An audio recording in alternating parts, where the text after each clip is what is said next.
என்னைக்காவது நீ யோசிச்சியா ஏன் படிக்கணும்னு? இவங்க சொல்கிறாங்க, அவங்க சொல்கிறாங்க, அம்மா சொல்கிறாங்க, அப்பா சொல்கிறாங்க.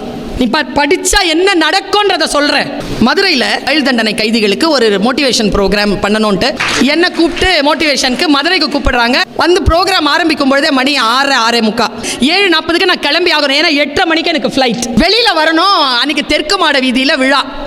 சிறையிலிருந்து ஏர்போர்ட்டுக்கு போகிறதுக்கு 40 மினிட்ஸ் ஆகும். நான் 20 மினிட்ஸில் போனாதான் 20 நிமிஷத்தில் இது கதை மூடிடும். ரொம்ப ரஷ். வண்டி எடுப்பானார் எஸ்பி. வண்டி எடுத்தாங்க. டிரைவர் உட்காராருங்க டிரைவர் சீட்டில். எஸ்பி சார் முன்னால் உட்காந்து பின்னால் யாரும் உட்கார முடியாதுங்க. As per protocol. ரொம்ப விஐபியாக இருந்தால் தான் உட்கார முடியும். பக்கத்தில் 2 பேர் வந்து புல்லட்டில் டிஎஸ்பி, புல்லட்டில் எஸ்கார்ட்ஸ் வராங்க. 8:05 உள்ளே போயாச்சு. அப்போ எஸ்பி சாரில் have a nice trip madam அப்படின்ட்டு சொல்லி போனார். அப்போ டிஎஸ்பியாக இருந்த முத்துப்பாண்டின்னு ஒரு போலீஸ் ஆஃபீஸர் அவர், மேம் ஒரே நிமிஷம் மேம் அப்படின்னாரு.